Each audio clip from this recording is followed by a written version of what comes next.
আসসালামু আলাইকুম ভিউয়ার্স, গরুর মাংসের কোরমা রান্না করব। সেই জন্য গোলমরিচ, লং, এলাচ, বড় এলাচ, কয়েকটা দারচিনি নিয়ে আধা কেজি গরুর মাংসের মধ্যে দিয়ে দিলাম। আর এখানে দিয়ে দিব হালকা পাতলা মশলা, হলুদ গুঁড়ো, মরিচ গুঁড়ো, জিরা গুঁড়ো, ধনিয়া গুঁড়ো, গরম মশলা গুঁড়ো আর প্রয়োজন মতো লবণ দিয়ে, আর ওই যে বাটিটা দেখছেন একটু দধি নিয়েছি, এটা টক মিষ্টি দধি। এই টক মিষ্টি দধিটা দিয়ে মাখিয়ে নিব। দিয়ে দিচ্ছি আদা পেস্ট আর রসুন পেস্ট। তো আদা পেস্ট, রসুন পেস্ট দেওয়ার পরে আমি এখানে বাটিতে দই নিয়ে নিয়েছি। এই দইটা আমার ঘরে পাতা দই, টক মিষ্টি। তো এটা দিয়ে আমি মাখিয়ে নিব। তো এখানে একটু একটু করে দিচ্ছি রসুন।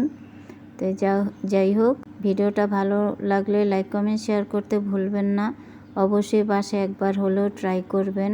তো আমি এখানে দই দিয়ে মাখিয়ে এটা রেখে দিব।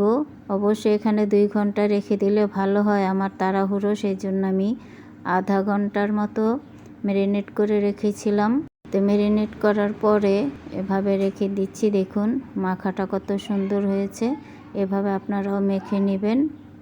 আমি একটা কড়াইতে তেল দিয়ে দিচ্ছি আর সেই সাথে একটু ঘি দিয়ে দিলাম। এটা হালাল ফুডসের ঘি।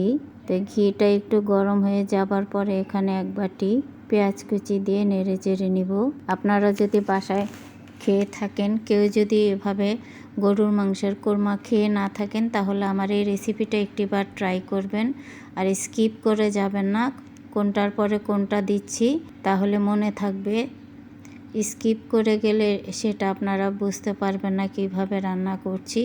তো ম্যারিনেট করা মাংসটা দিয়ে দিলাম। আমি আধা কেজি গরুর মাংসটাকে ছোট ছোট টুকরো করে নিয়েছিলাম, আর একটা মাত্র হাড় দিয়েছে।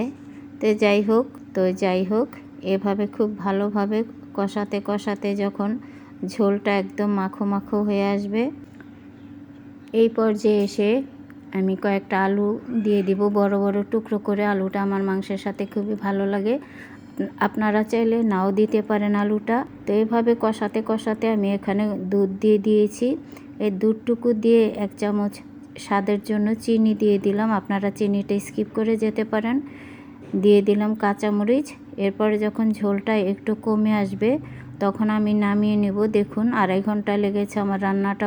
আমি আবারও বলছি, ভালো লাগলে লাইক কমেন্ট শেয়ার করতে ভুলবেন না। আর একটিবার হলেও এটা রান্না করে খাবেন। ভালো থাকবেন। আল্লাহ হাফেজ।